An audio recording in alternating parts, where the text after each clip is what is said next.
Olá pessoal, tudo bem com vocês? Hoje mais uma aula de geografia, só que dessa vez nós vamos mudar a região.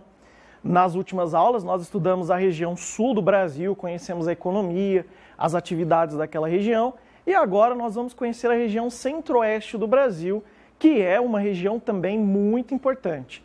Então hoje nós vamos fazer da página 179 até a página 186. Nós dividimos essa unidade em duas partes, porque ela é uma unidade bem extensa, então para ficar bem compreensível para vocês, para que vocês possam acompanhar muito bem, nós dividimos a unidade em duas aulas, combinado? Então vamos lá? Presta bem atenção. Leitura das páginas depois que terminar a aula, as atividades que o professor sugerir para você, e não deixa de fazer, tirar aquela foto caprichada e mandar para o seu professor ou para a sua professora. Então vamos lá, ó. O interior do Brasil, a região centro-oeste.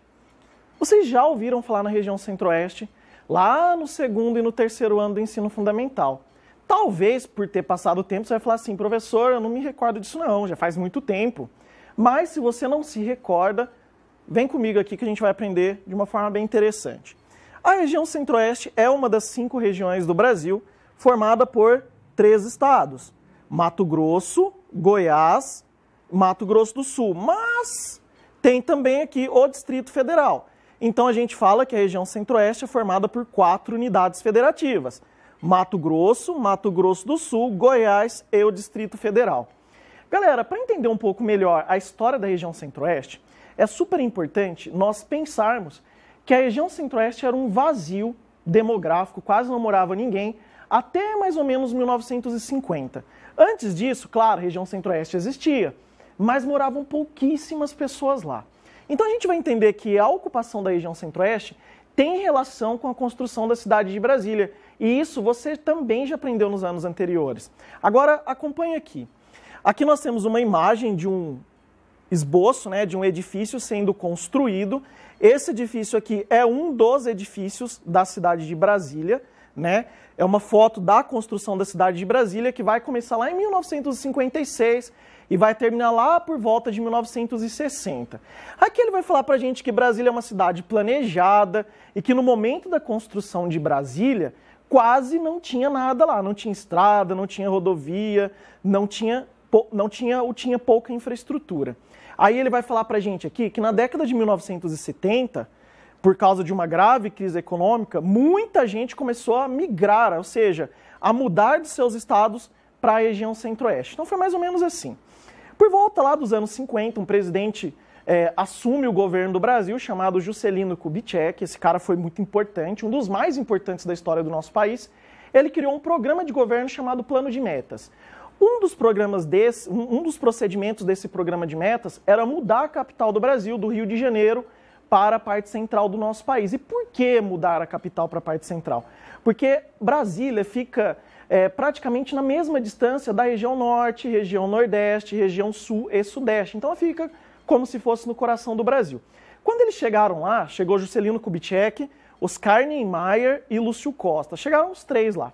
Quando eles chegaram lá, o Oscar Niemeyer e o Lúcio Costa, conversando com o Kubitschek, falaram assim, cara, você é maluco. Aqui é no meio do nada. Gente, realmente a região centro-oeste não tinha nada. E aí o Juscelino Kubitschek falou assim, vocês não pensam adiante. E aí os dois olharam um para o outro e falaram assim, o que será que ele está falando? Pessoal, o Juscelino Kubitschek pensou o seguinte, se eu tiro a capital do Rio de Janeiro e levo para a parte central do país, automaticamente as pessoas vão mudar para a região centro-oeste, que até então não morava quase ninguém, a maior parte do povo brasileiro vive na faixa litorânea do país, e aí a população brasileira começa a migrar para o interior. Só na construção da cidade de Brasília foram diretamente 40 mil trabalhadores. Aí você imagina, o trabalhador, a esposa, os filhos. Então logo a cidade de Brasília já tinha mais de 200 mil habitantes. As cidades ao redor de Brasília também começam a se desenvolver. E aí nos anos 70, a gente vai aprender bastante sobre isso na aula, a população do sul do Brasil, lembra que nós estudamos o sul do Brasil? As terras no sul do Brasil começam a ficar muito caras, começam a chegar as máquinas naquela região, e aí o que aconteceu? O agricultor do sul do Brasil, vendo toda essa situação, ele meio que foi obrigado a vender suas terras e comprar terras mais baratas no centro-oeste. Então a região centro-oeste tem muita gente que é do Rio Grande do Sul e também do Paraná, beleza? Então, olha para essa imagem aqui, dá para perceber, né, um ônibus bem antigo, em 1957. Em 1957, Brasília estava sendo construída. A gente não pode esquecer que Brasília não existia, tá? Brasília não existia nesse momento. Então, Brasília foi uma cidade que surgiu a partir do zero. Bom, o que vocês se lembram sobre a cidade de Brasília? Bom, provavelmente vocês vão lembrar que Brasília é a capital do nosso país, que Brasília é a sede política do Brasil também, né? Lá tem o Senado, a Câmara dos Deputados, o governo federal, que a gente chama de executivo. Então lá tem o legislativo, o executivo e o judiciário. Os ministros da justiça, todos eles ficam em Brasília. Então Brasília é um centro político, é uma cidade que vive às margens da prestação de serviço. Para vocês terem uma ideia, 40% das pessoas que moram em Brasília são servidores públicos, são funcionários que trabalham para o governo. E aí nós temos aqui a imagem, né, do Congresso Nacional, onde fica a Câmara dos Deputados e o Senado Federal. Isso aqui, pessoal, essa obra arquitetônica é daquele cara que eu acabei de falar para vocês, Oscar Niemeyer. E a cidade de Brasília foi uma cidade totalmente planejada. Na verdade, foi a primeira cidade do Brasil a ser planejada, porque a gente tem um costume de falar que as cidades no Brasil foram crescendo sem planejamento, e Brasília é diferente disso. Quem conhece Brasília sabe que Brasília tem as vias largas, os acessos de um lugar até o outro são muito fáceis, é uma cidade muito bem organizada, limpa e tudo mais. Claro, é uma cidade rica também, a gente não pode esquecer disso, né? Então aqui nós temos uma imagem da cidade de Brasília, eu acho que isso aqui é bem emblemático. Cada época do ano está em uma cor, agora lá está na cor amarela, né? Sobre o Setembro Amarelo, e cada mês que vai passando eles vão mudando a coloração em homenagem a alguma coisa importante. Nós temos aqui uma outra imagem da cidade de Brasília, aqui uma imagem mais aberta, né? É interessante, o Congresso Nacional, aquela imagem anterior está aqui, nesse pedacinho. Do lado de cá, do lado esquerdo, fica o Palácio do Planalto, do lado direito fica o Palácio da Justiça. Então os três poderes aqui estão alinhados, né? O Executivo, o Legislativo e o Judiciário. E aqui nós temos alguns prédios, né? Que são os ministérios, o Ministério da Saúde, do Meio Ambiente, etc. E esses outros edifícios aqui, ó, são de entidades importantes. Tem o Banco do Brasil, a Caixa Econômica Federal, é a sede desses bancos. Então, vocês estão percebendo que tem um planejamento aqui, tudo muito organizado? Então, a cidade de Brasília tem essa característica. Bom, deixa eu voltar aqui e falar, acabei esquecendo, né? O relevo plano, eu não esqueci de falar isso para vocês. Pessoal, a cidade de Brasília foi escolhida nesse lugar, que é chamado de Planalto Central, porque é uma região plana e alta, ou seja, ela está numa altitude bastante acima do nível do mar. Então é uma cidade plana, onde para você planejar fica muito bem mais fácil, tá? Porque cidades onde você tem um relevo irregular, você tem que pensar muito bem, porque você vai ter rios cortando o meio da cidade, e Brasília não. Brasília é uma cidade totalmente plana, tem um lago artificial, né? Dá para ver aqui no canto, que abastece boa parte da cidade. Bom, agora para a gente começar a entender exercícios, né? Esses aqui eu vou fazer com vocês, alguns vão ficar por sua conta. Então tá aqui, ó. Para começar a estudar a região Centro-Oeste, consulte um mapa do Brasil político no seu atlas e faça o que se pede. Quantas unidades federativas formam a região e quais são elas? Poxa vida, a gente já falou sobre elas, né? Então ela é formada por 4 unidades federativas, Distrito Federal, Mato Grosso do Sul e Goiás. Essa questão ficou bem fácil. Agora presta atenção que existe uma sequência para nós resolvermos. Eu vou ler aqui primeiro e depois eu vou mostrando para vocês como vai ficar. Então a primeira coisa, no mapa, nós vamos nomear essas unidades, nós vamos marcar as capitais de cada estado, com uma bolinha preta. Depois nós vamos escrever o nome das capitais, nós vamos pintar cada uma de uma cor diferente e nós vamos contornar os limites de cada região. Depois nós vamos fazer o seguinte, colocar as siglas dos estados que fazem divisa com o Centro-Oeste e o nome dos países que fazem fronteira com essa região. Então tem uma sequência, é o que a gente vai fazer aqui agora. Presta atenção. Então nós estamos no mapa da página 180, Brasil Político. Você vai perceber que o mapa está em branco, não tem nada nele. Para começar, observem que nós temos duas linhas, né? A linha do Equador, cortando essa parte toda aqui, e o Trópico de Capricórnio. A região Centro-Oeste está entre essa região tropical, então é uma região bem quente do nosso país. Agora vamos seguindo passo a passo.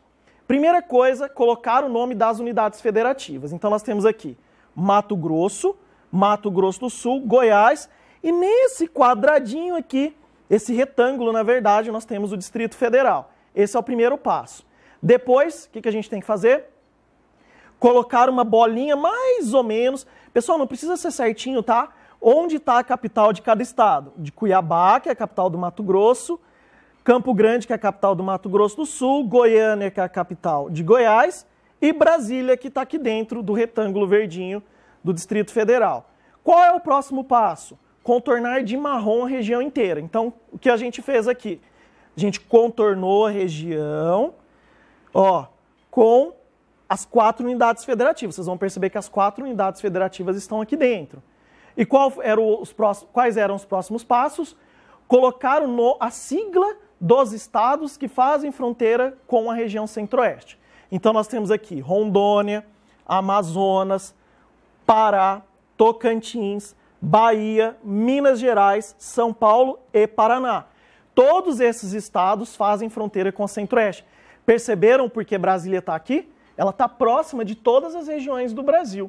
E também a região centro-oeste faz fronteira com 2 países vizinhos, a Bolívia e o Paraguai. Fácil de fazer, né? Acompanhe o passo a passo, preenche na sua apostila e não deixa de fazer. E galera, capricha aí, faz bem coloridinho, bonitinho, manda para o professor. Eu recebo algumas atividades em que os alunos não colorem. Poxa vida, isso chama capricho. Combinado? Agora presta atenção, qual a escala do mapa? Eu vou voltar para o mapa anterior e a gente vai olhar aqui embaixo. Se você notar, no cantinho aqui direito do mapa, nós temos uma escala, 0,315. O que significa isso? Que cada centímetro desse mapa aqui equivale a 315 quilômetros na realidade. Então significa o seguinte, se você pegar a régua aí na sua apostila e medir a distância de Campo Grande até Goiânia, de Cuiabá até Goiânia ou Goiânia até Brasília, você vai ter uma medida em centímetros na sua régua. Você só precisa multiplicar essa medida por esse valor que está aqui, que é a escala. Então presta atenção. A escala do mapa é 1 para 315 quilômetros. O que significa isso? Que cada centímetro equivale a 315 quilômetros. Até aí tá beleza. Agora o que você vai fazer no item B? O primeiro a gente vai resolver, o B, o C e o D vai ficar por sua conta. Então presta atenção. Usando a calculadora, calcule a distância em quilômetros entre Cuiabá e Campo Grande. Então você vai lá no seu mapa, vai pegar a régua, vai medir a distância de Cuiabá até Campo Grande. Aproximadamente vai dar 2 centímetros. O que você vai fazer? Você vai multiplicar esses 2 centímetros que você mediu por 315, que é a escala, que vai dar 630 quilômetros. Então o que você vai fazer no item B, item C e item D? Você vai medir com a régua a distância entre as 2 cidades. O resultado que der dessa medição que você vai fazer aí, você vai multiplicar por 315. Depois que você multiplicar, você vai descobrir quais são os resultados. Fácil de fazer, hein, gente? Não deixa de fazer porque não entendeu. Se não entendeu, volta o vídeo, assiste de novo esse trechinho que você vai conseguir fazer. Combinado? Agora presta atenção. Você já sabe onde se localiza a região centro-oeste. Agora descobrirá a sua localização em relação às zonas térmicas. Galera, presta atenção, ele vai falar aqui pra gente, ó. No mapa anterior, passa um traço vermelho sobre a linha do Equador e um traço laranja sobre o Trópico de Capricórnio. Vocês vão se recordar aí, ó, que nós já fizemos isso. Nós temos a linha do Equador e a linha do Trópico de Capricórnio. Galera, são essas 2 linhas que cortam o Brasil. Sempre que tiver essa pergunta, quais linhas imaginárias cortam o Brasil na horizontal? Equador e Trópico de Capricórnio. Agora presta atenção. Toda a região do planeta que está entre o Equador e entre o Trópico, ela tem um nome. Qual que é o nome? Pessoal, zona intertropical ou simplesmente zona tropical, tá? E tem um pedacinho da região centro-oeste que está na zona temperada sul. Então, a gente pode dizer que a maior parte da região centro-oeste está na zona tropical e uma pequena parte está na zona temperada sul. Agora o item C. Levante hipóteses sobre as características do clima na região centro-oeste. Galera, presta atenção. O clima na região centro-oeste é igualzinho o clima na nossa cidade, cidade de Barretos. É o clima tropical típico e tem 2 estações do ano. Uma estação quente e chuvosa, uma estação com frio ameno, que não é aquele frio tão rigoroso, e seca, certo? Então, uma parte do ano é seco e faz um pouquinho de frio. Lá venta um pouco mais frio do que aqui, viu, pessoal? E durante o dia faz muito calor. Essa é uma característica do inverno. O inverno, pessoal, que eu estou falando, é a junção do outono e o inverno. No verão e na primavera é muito quente e chove bastante. Então vocês vão perceber que a gente pode distinguir em 2 estações do ano. É assim o clima do Centro-Oeste, tá? É igualzinho o clima da nossa cidade. Agora vamos conhecer um pouco melhor os biomas do Centro-Oeste. Galera, presta atenção, eu não vou ler o que está na tela aqui, mas eu vou explicando para vocês. Presta atenção. Nós temos aqui alguns biomas, o Cerrado, a Amazônia e o Pantanal. Galera, é o seguinte, na região Centro-Oeste nós temos 3 biomas, Amazônia, Cerrado e Pantanal. Galera, esse Cerrado aqui é escrito com C, tá? Não com S, porque é o nome do bioma. Pessoal, é o seguinte, o Cerrado é um bioma de característica quente, é um bioma que é chuvoso no período do verão e tem o período de seca que a gente chama de período de estiagem. Galera, lá é mais ou menos assim. Uma época do ano chove bastante, faz muito calor. Uma época do ano as temperaturas vão estar um pouquinho mais baixas, vai fazer um pouquinho de frio e vai estar muito seco. Então as árvores do Cerrado, elas são muito bem adaptadas a isso. Por quê? Pessoal, elas têm casca grossa, galhos tortuosos e no período da seca as árvores elas têm uma função muito interessante. Elas perdem as folhas. Por que elas perdem as folhas, professor? Porque elas morrem? Não. O ato delas perderem as folhas é porque elas vão liberar toda a seiva elaborada, toda a energia da planta para a sua raiz. Então, para ela evitar perder água para a atmosfera e morrer no período da seca, ela perde todas as folhas. Então, a gente fala que ela fica no estado de latência ou dormência, né? E aí, quando as chuvas retornam lá para o mês de setembro, finalzinho de setembro, outubro, as folhinhas da planta começam a crescer de novo. Nós temos alguns exemplos de árvores na nossa cidade, como, por exemplo, o ipê. Então, o ipê é um tipo de árvore semelhante àquilo que a gente encontra no Centro-Oeste.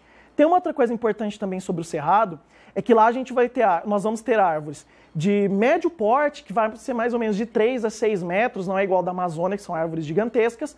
E é interessante também falar que entre essas árvores crescem gramíneas. Então ali é uma vegetação mista. A gente tem uma mistura de árvores de pequeno porte com gramíneas. É isso que está dizendo aqui. Agora presta atenção nessa imagem aqui. Nós temos uma imagem do Cerrado, né? Tá vendo que eu falei, ó? Árvores de pequeno porte, os galhos bem tortuosos, né? E as gramíneas crescendo entre elas. Isso aqui é uma característica bem marcante do Cerrado. Agora olha essa imagem da direita que interessante.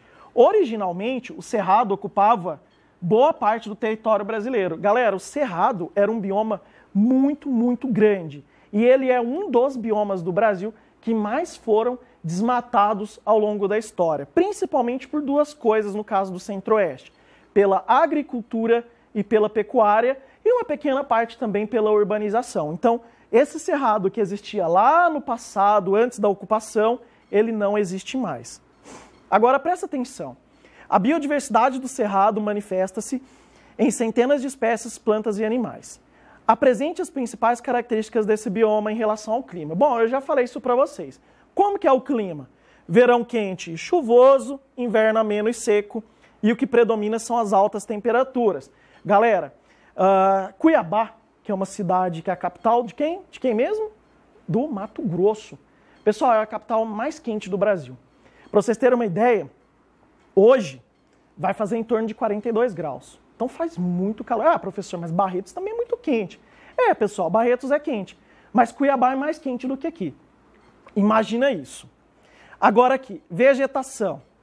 Árvores, arbustos baixos e tortuosos. Como são espaçados entre eles, surgem áreas recobertas de capim. Ao longo dos rios encontram-se as matas ciliares.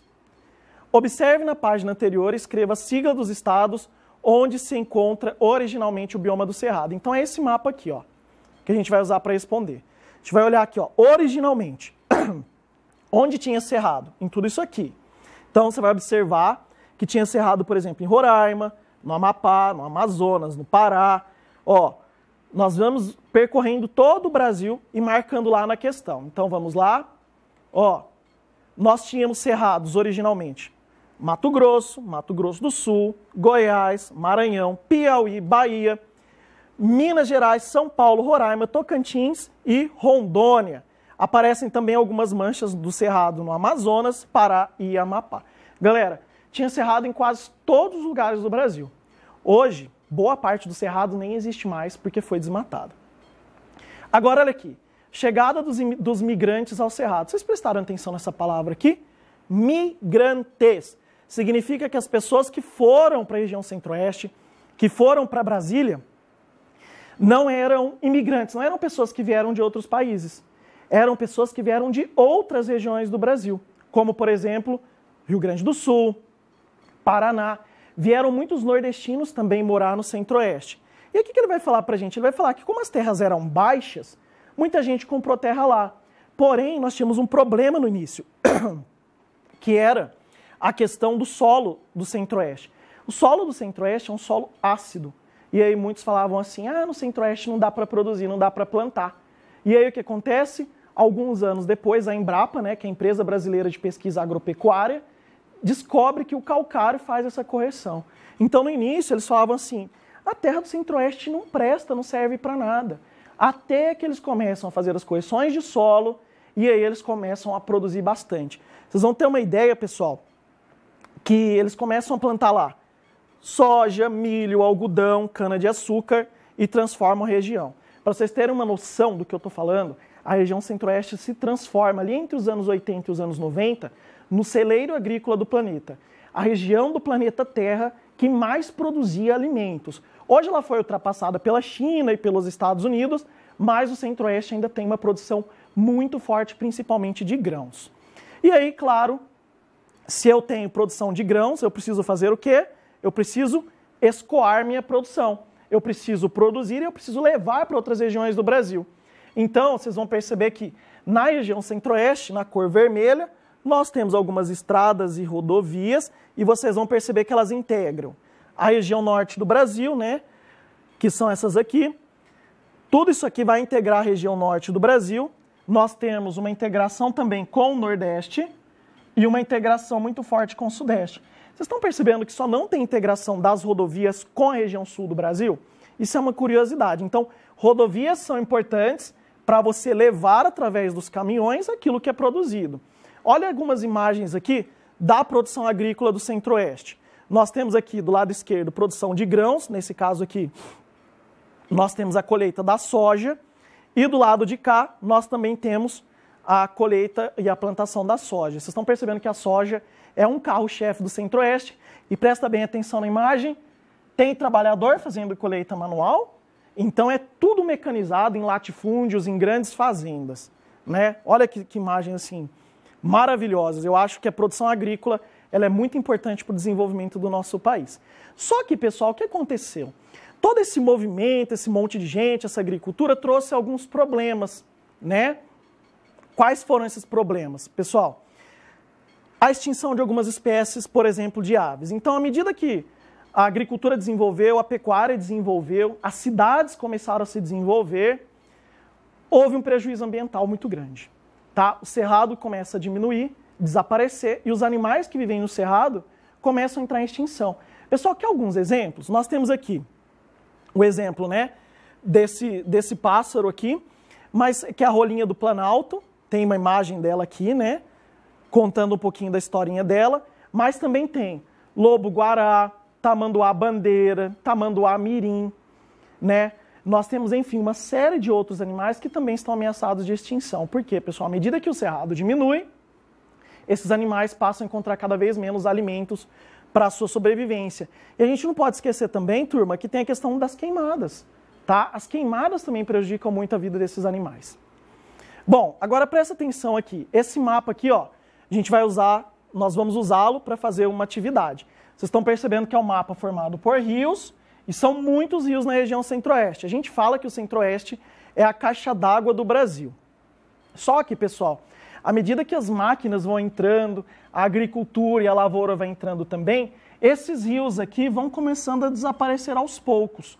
E é super importante porque Os rios da região centro-oeste abastecem todas as outras regiões do Brasil. Eles abastecem a bacia amazônica, a bacia do Rio São Francisco, a bacia do Rio Paraná, que a gente chama de bacia platina. Então, esses rios aqui são super importantes, porque eles vão abastecer diversas bacias hidrográficas do nosso país. Hora da tarefa. Poxa vida, professor, mas já a hora da tarefa? Galera, vocês viram, essa aula é bem interessante, hein? Tem bastante coisa legal para a gente aprender. Agora, a hora da tarefa é hora da gente aprofundar e reafirmar aquilo que a gente aprendeu na aula. Então, presta atenção aqui. Observe os mapas da densidade demográfica brasileira em 1980 e 2010. Galera, para quem não sabe o que é densidade demográfica, é o número de habitantes por quilômetro quadrado. Como é que funciona isso, professor? Vamos lá, vamos imaginar a seguinte situação. Eu pego a cidade, meço a cidade inteira e vou descobrir qual é a área da cidade. Eu vou pegar o número de habitantes dessa cidade e vou dividir pela área. E eu vou ter um resultado, que vai dar habitantes por quilômetro quadrado, tá? Quanto maior for esse número, mais gente mora naquele espaço, ou seja, é muito movimento. Quanto menor for esse número, menos gente mora naquela região. Agora observem esses mapas aqui. Nós temos aqui densidade demográfica de 1980 e densidade demográfica de 2010. Professor, o mapa é igual. Não é, presta atenção aí. Analisa bem o mapa. Analisaram? Vocês vão perceber o seguinte. A maior parte da população brasileira ainda permanece no litoral. Professor, não está entendendo nada, presta atenção. Cor clara, cor escura.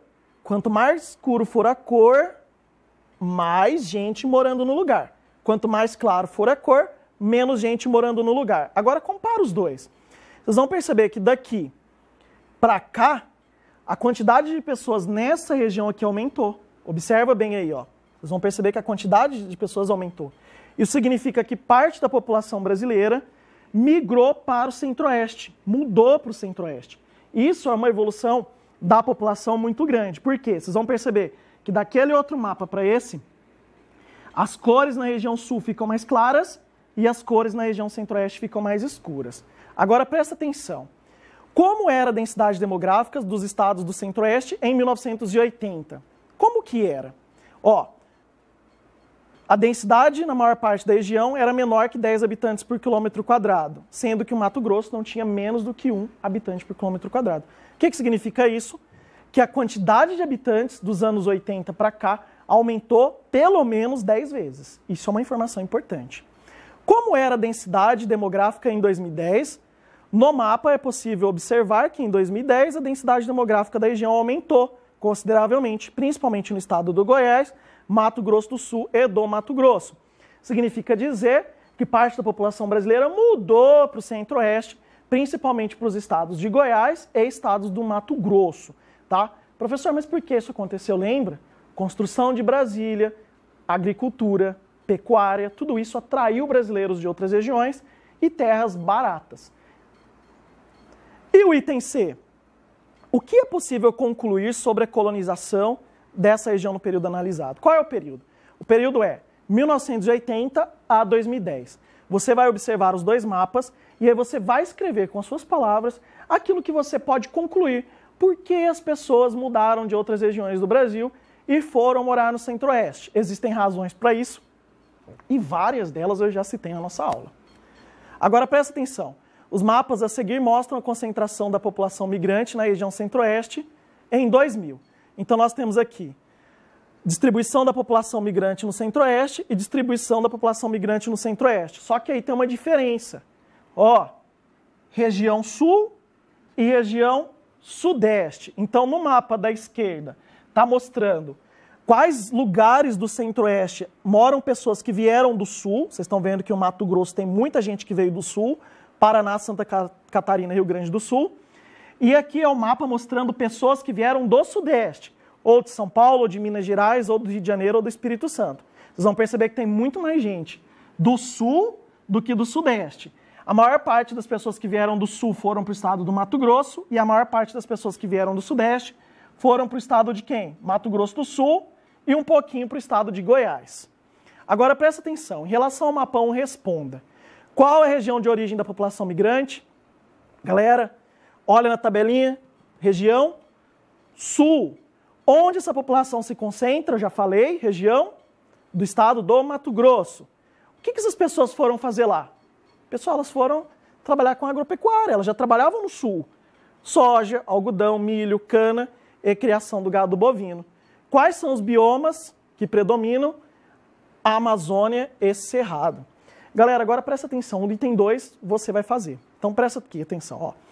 Qual a região de origem da população migrante? Então, aquilo que eu fiz no mapa 1, você vai fazer no mapa 2. É fácil ou é difícil?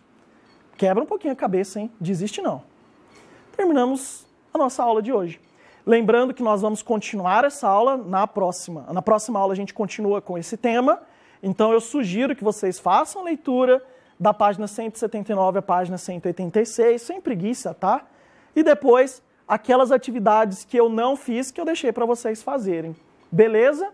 Pessoal, qualquer dúvida que vocês tiverem, manda um recadinho para o professor, para a professora. É sempre um prazer estar aqui com vocês, compartilhando conhecimento, trazendo ideias e estudem, porque é isso que muda a vida das pessoas. Um beijão para todo mundo. Tchau, tchau.